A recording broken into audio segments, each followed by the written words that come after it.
말씀의 제목은 하나님께 분노를 쏟아놓으라, 하나님께 분노를 쏟아놓으라입니다. 오늘의 시편은 우리가 잘 알고 있는 탄원시, 또 저주의 시라고 불리우는 시편 중에 한 시편입니다. 우리 성도님들께서는 오늘 본문을 묵상하시고 함께 봉독하시면서 어떠한 마음으로 읽으셨는지 저는 굉장히 궁금합니다. 혹 이렇게 하나님께 기도를 올려드려도 되는가? 하나님께 이러한 저주가 담긴, 정말 이런 악인들의 고통이 담긴 염원을 올려드려도 되는가? 정말 이런 물음이 있으실지 아닐지 저는 굉장히 궁금합니다. 저는 개인적으로 이러한 시편을 읽을 때마다 아주 기분이 통쾌합니다. 다윗이 이러한 기도를 드렸다는 점을 또한 한편으로는 감사하기도 하죠. 왜냐하면 나도 이러한 기도를 올려드릴 수 있는, 하나님께 이렇게 악인들을 향한 저주를 퍼부을 수 있는 기도의 근거를 만들어준 다윗에게 굉장히 고마운 것이죠.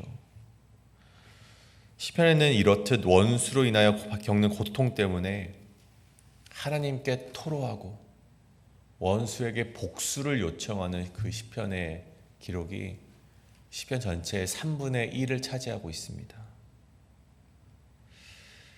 원수마저도 사랑하는 사랑의 종교라고 불리우는 기독교와 어울리지 않는 이 저주와 탄원이, 그래서 결국 정말 이렇게 기도를 드려도 될까라고 우리가 의문이 들긴 하지만, 어제 우리 목사님이 말씀하셨던 것과 같이 사랑만이 강조되는 기독교라면 그것은 잘못되었다는 것이죠. 하나님께서는 사랑뿐만이 아니라 정의로운 통치를 행하시는 분임을 기억한다면 우리가 이러한 기도, 악인들이 심판받기를 바라는 기도를 올릴 수 있음을 우리는 또한 기억할 수 있다는 것입니다. 오늘 말씀에서 보면 이 다윗과, 그리고 오늘 말씀이 이야기는 하진 않지만 우리가 잘 알고 있는 사울이 바로 이러한 차이가 있었다는 것입니다. 다윗 인생을 보십시오. 얼마나 억울합니까? 억울한 일이 가득했고 분노할 일이 한두 가지가 아니었습니다. 근데 다윗은 그것을 자기가 심판자로서 사용하지 않았다는 것입니다. 다시 말해서 이 분노와 억울함과 이 고통스러운 감정을 자신이 복수자가 되어서 그 원수에게 되갚지 않았다는 것이죠. 사무엘상 24장에 보면 여호와께서 나와 왕 사이를 판단하사 여호와께서 나를 위하여 왕에게 보복하시려니와 내 손으로는 왕을 해하지 않겠나이다. 자신이 심판자가 되지 않겠다. 자신이 복수자가 되지 않겠다. 대신 하나님께 그것을 내어놓고 하나님께서 심판자가 되기를 바라는 다윗의 신앙을 볼 수 있다는 것입니다. 분노와 억울한 일이 있을 때 내 손으로 그 사람을 향한 저주를 퍼붓지 않고 하나님께 울며 불며 내뱉고 일러 바치면서 하나님께 모든 것을 내어드리는 신앙이 다윗의 신앙이었다는 것이죠. 반대로 사울은 어떻습니까? 사울에게도 똑같이 분노가 있었고 그 마음속에 시기심이 있었습니다. 그런데 다윗과는 별개로 그것을 하나님께 토로하지 않고 사울은 자기 손으로 직접 그것들을 심판하며 나서고 복수하며 나서는 모습을 보였다는 것이죠. 그 결과는 우리가 말하지 않아도 잘 알고 있죠. 저는 오늘 다윗의 탄원과 저주의 시를 통하여서 우리 역시 사람 앞에서 나의 손으로 복수를 하며 저주를 퍼붓기보다 그 전에 하나님 앞에서 모든 것을 퍼부으심으로 어린아이같이 토로하심으로 말미암아 하나님께 주권을 맡겨드리는 신앙인, 또 여러분 가운데 마음에 응어리가 있다면 그 응어리를 주님께 내뱉으시는 신앙인, 또 하나님의 공의를 믿는 신앙인이 우리 성도님이 되시길 간절히 소원합니다. 그리할 때 우리가 건강한 신앙인이 될 수 있는 것입니다. 하나님 앞에 위선을 떨며 하나님 앞에 어떠한 척을 하며 나아가는 것이 아니라 이 기도의 자리에서 하나님 앞에 모든 것을 내뱉으시고 원수의 심판마저도 내어놓으시고 이런 저주를 내어놓으시고 하나님 앞에 토로하셔서 하나님께서 직접 심판대에 오르시는 그 공의로운 하나님을 기대하시며 나아가는 여러분이 되시기를 간절히 소원합니다. 하나님께 분노를 쏟아넣으라. 첫 번째는 문제를 주님 앞으로 가져가는 신앙을 가지라 입니다. 문제를 주님 앞으로 가져가는 신앙을 가지라. 오늘 말씀 1절부터 5절까지는 다윗이 자신이 당한 고난의 실상을 하나님께 고하는 장면입니다. 다만 이 본문의 상황으로는 이 원수가 누구인지, 누가 다윗을 괴롭히는지, 그것이 사울인지 압살롬인지 시므인지 주변 민족인지는 알 길이 없습니다. 하지만 오늘 말씀이 이제 포인트하는 것은 자신이 처한 상황을 마음에 두지 않고 하나님께 내뱉고 있는 다윗을 보게 된다는 것이죠. 첫 번째 내뱉는 것은 2절에 보십시오. 그들이 마음속으로 악을 꾀한다라고 하나님께 이렇게 고하고 있습니다. 속된 말로 하면 고자질을 하고 있는 것이죠. 이 말씀을 히브리어로 직역을 해보니까 이런 말씀이더라고요. 그들 마음속에는, 그러니까 원수들이죠. 원수들의 마음속에는 해로운 악들을 상상하고 있다. 그것도 매일같이 모여서 다윗을 괴롭히기 위해서 악을 꾀하고 있다는 것이죠. 여러분, 저는 가끔 그런 상상을 좀 해봅니다. 그런 생각을 좀 해봅니다. 우발적으로 살인을 저지른 사람과 그리고 이 사기 범죄를 저지른 사람 중 누가 악한가? 여러분, 누가 악한 것 같습니까? 우발적으로 살인을 저지른 사람, 사기 범죄를 저지른 사람, 누가 더 악할까요? 저는 사람마다 그 가치 판단은 좀 다르겠지만 저는 굳이 따진다면 후자가 더 악한 사람이라고 말을 하고 싶습니다. 우발적인 것은 일순간의 감정으로 통제하지 못해서 저지른 범죄라고 할 수 있다면 사기 범죄는 어떻습니까? 오랜 기간 동안에 악을 계획하고 도모하고 그것을 이제 실현해서 그것을 얻게 된 결과가 사기 범죄이기 때문입니다. 물론 어떠한 범죄든 일어나서는 안 되고 그에 상하는 대가를 치러야 합니다. 하지만 악이라는 것이 그러한 특징이 있다는 것입니다. 여러분, 바울 사도가 무엇라 말합니까? 너희 대적 마귀가 우는 사자같이 두루다니며 삼킬 자를 찾노라. 여러분, 예수님을 모함했던 자들을 기억하십니까? 항상 예수님이 무슨 말을 하고 나면요, 이런 말이 기록되어 있잖아요. 바리새인들이 나가서 어떻게 예수를 죽일까 의논하거늘 대제사장들과 서기관들이 듣고 예수를 죽일 방도를 찾으니라. 또 요한복음에서도 유대인들이 더욱 예수를 죽이고자 하니. 여러분, 그들이 시간 틈만 나면요, 예수님이 꼴 보기 싫은 거예요. 틈만 나면 밖으로 나가서 예수님을 어떻게 죽일까 그들이 의논을 하고 매일같이 그들이 그 방도를 찾으며 나갔다는 것입니다. 여러분, 악의 여러 가지 특징 중 한 가지는요, 굉장히 부지런하다는 것입니다. 여러분, 악은요, 결코 게으르지 않습니다. 악은 준비하고 기다리고 틈을 노리고 놀라울 정도로 부지런합니다. 그래서 바울이 또한 이렇게 말을 해요. 마귀의 관계를 능히 대적하기 위해서 어떻게 합니까? 하나님의 전신갑주를 입으라.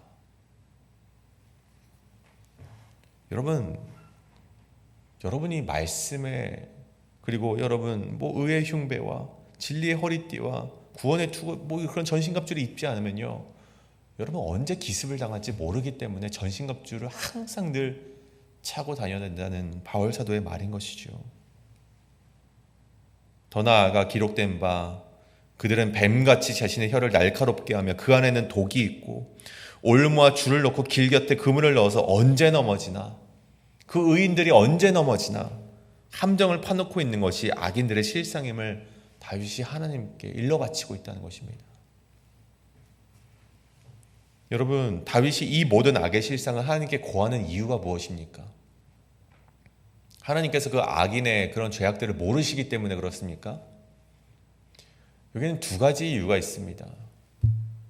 다윗이 그럼에도 불구하고 하나님께 그렇게 고하는 이유가 두 가지가 있는데, 첫 번째는 무엇인가 보면 하나님께 의지하지 않으면 이 시시각각 나를 괴롭히는 악의 계략으로부터 자신이 보호받지 못할 것을 알았기 때문에.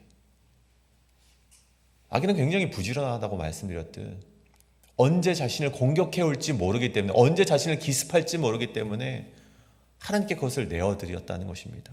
그렇다고 또 두 번째는 무엇인가 보니 이 고난과 억울한 고통의 상황을 자기의 손으로 처리하지 않기 위해서, 다시 말해 이 모든 일에 자신의 손을 더럽히지 않기 위해서 하나님께서 이것을 처리해 주시길 간절히 바라는 마음으로 하나님 앞에 자신의 상황을 말로 꺼내고 있다는 것입니다. 만약 다윗이 이것을 하나님께 토로하지 않았다면 이 억울함은 기도가 아니라 행동으로 흘러갔을 것이고, 이 분노는 탄원이 아니라 자기의 손으로 이룩하는 보복이 되었을 것입니다. 여러분 보십시오. 다윗이 이러한 일을 겪고도 아무한테도 말하지 않았습니다. 보복도 하지 않았어요. 여러분 그런 사람들이 얼마나 이 제정신으로 설 수 있겠습니까? 여러분 그러한 일을, 다윗과 같은 일을 경험하고도 제정신으로 설 수 있는 사람은 아무도 없습니다. 마음의 병이 생기든 그 마음의 병으로 인해서 육신의 병이 생기든 여러분 제정신으로 살아갈 수 없는 것이죠. 하지만 여러분 다윗은요 그것을 하나님께 막 토로했습니다. 하나님 저 원수들 좀 심판해 주십시오. 하나님 아버지 저 악인들의 그 머리에 숯불을 쌓아서 자멸하게 하십시오. 달마다 하나님께 그렇게 토로를 했더니 여러분 그 마음이 건강해지고 그 노년이 하나님이 축복하는 인생이 되지 않습니까? 다윗이 하나님께 고했던 것은요 단순히 토로할 대상이 하나님이었다, 그것이 아닙니다. 다윗은요 하나님의 정의는 분명히 살아있다, 내가 토로한다면 하나님께서 반드시 심판해 주실 것이다, 그런 믿음 가운데 하나님께 토로하며 나아갔다는 것입니다.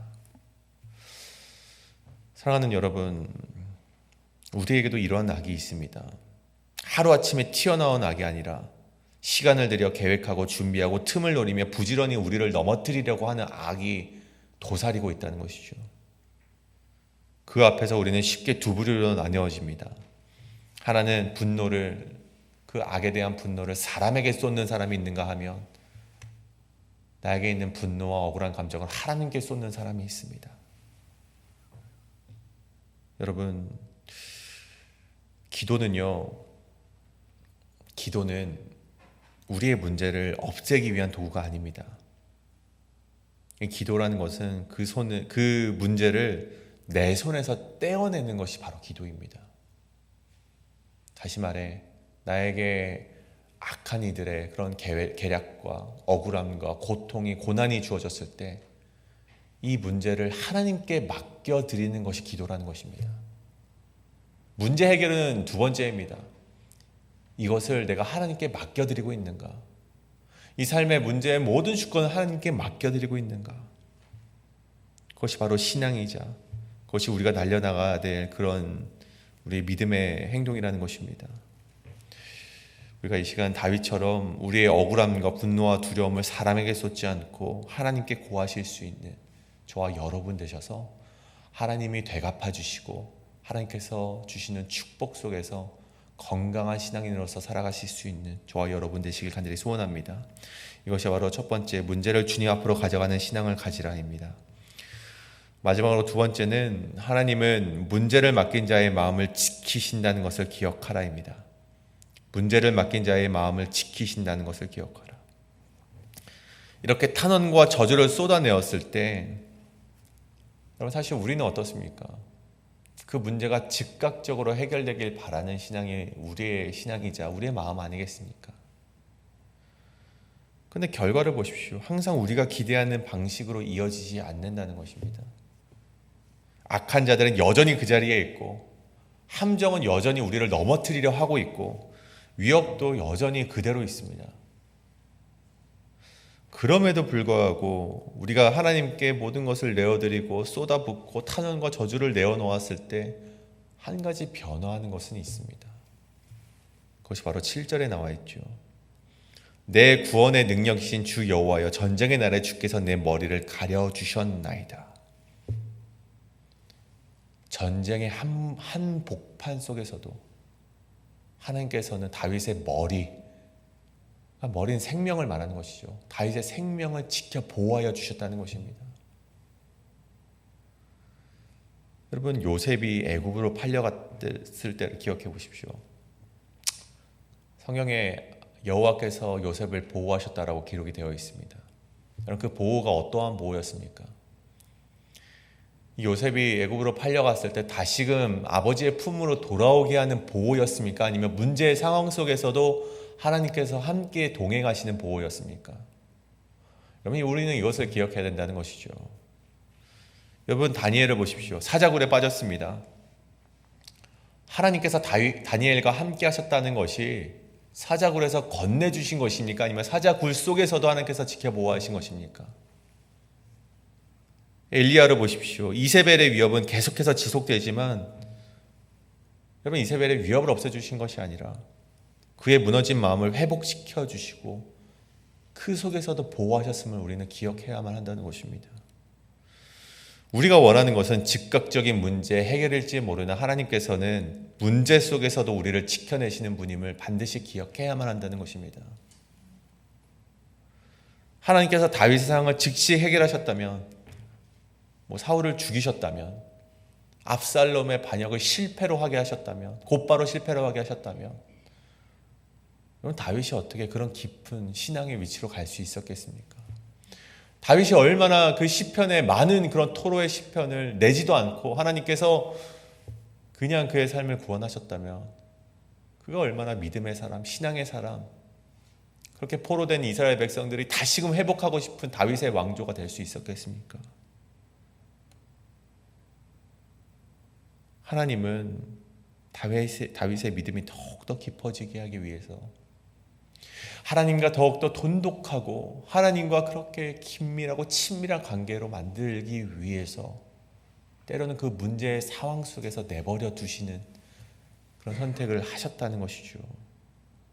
다만 그 속에서도 다윗의 머리를 가려주셨다. 그를 보호하시고 그의 생명을 지켜주셨다는 것을 우리는 기억해야만 한다는 것입니다. 우리가 진짜 두려워해야 될 것은 그 문제가 아니라 그 문제 때문에 우리의 마음이 약해지는 것입니다. 하나님께서는 우리로 하여금 마지막까지 하나님의 사람으로 서 있길 원하십니다. 그래서 우리가 하나님께 기도할 때 우리의 기도가 단지 문제를 없애주십시오. 하나님, 나에게 이 다가온 고통과 삶의 문제가 나를 너무나도 크게 짓누릅니다. 이제 이 문제를 없애주십시오. 사실 그런 기도보다는 하나님, 이 속에서도 살리시는 하나님께서 나와 동행하여 주시옵소서. 이것이 하나님의 뜻이라면 겸허히 순종하며 이것도 이겨낼 수 있는 그 힘을 나에게 허락하여 주시옵소서. 하나님께서는 이러한 기도를 올려드리기를 간절히 기다리고 계시다는 것입니다. 사랑하는 여러분, 그래서 저는 다시 처음 질문으로 돌아가고자 합니다. 이러한 저주와 탄원의 기도를 하나님께 올려드려도 되는가? 시편은 오늘 우리에게 분명하게 그것을 답을 해주고 있습니다. 사람을 향해 쏟아내는 분노와 억울함을 하나님 앞에 가져오는 기도라면 그 기도는 결코 잘못된 것이 아니라는 것입니다. 오히려 그것은 하나님께서 다스리는 정의를 신뢰하는 믿음의 표현이라는 것입니다. 우리가 잘 알고 있는 마틴 루터는 이렇게 말을 합니다. 하나님께서는 죄인의 저주가 경건한 사람들의 할렐루야보다 더 즐겁게 들릴 것이다. 다시 말해, 하나님 앞에서의 위선을 내려놓으시고 하나님 앞에 나의 억울함과 고통을 내려놓는다면, 하나님께 나의 분노를 내려놓는다면 하나님께서 그것으로 말미암아 기뻐하실 수 있다는 것입니다. 다윗은 저주를 품지 않는 사람이 아닙니다. 자신이 가진 저주를 하나님께 내어놓을 수 있었던 사람, 그가 바로 다윗이었다는 것입니다. 그래서 그는 미치지 않을 수 있었고 그 자신이 심판자가 되지 않을 수 있었고 하나님께서 그의 생명을 지키는 인생이 되었다는 것입니다. 여러분, 그래서 오늘 시편 말씀을 통해서 우리가 반드시 깨달아야 되는 것은 우리가 분노를 품은 채 살아가는 신앙인이 아니라 분노를 하나님께 맡길 줄 아는 성숙한 신앙인, 또 하나님의 공의를 끝까지 신뢰하는 우리 교회 성도님이 되어서 하나님이 주시는 은혜 속에서 살아가시는 저와 여러분이 되시길 간절히 소원합니다. 이 시간 우리 함께 기도하실 때 이것을 놓고 기도하겠습니다. 우리가 사울처럼 사람에게 우리의 저주와 분노를 쏟아내는 것이 아니라 다윗과 같이 하나님 앞에 토로하는 신앙인이 되게 하여 주시옵소서. 하나님 앞에서의 위선을 내려놓고 하나님께 모든 것을 어린아이같이 내려놓는 신앙인이 되어서 하나님께서 우리의 인생을 책임져 주시고 하나님께서 우리의 인생의 주권자가 되시길 간절히 바라는 마음으로 이 시간 함께 기도하며 나가시겠습니다. 기도합니다.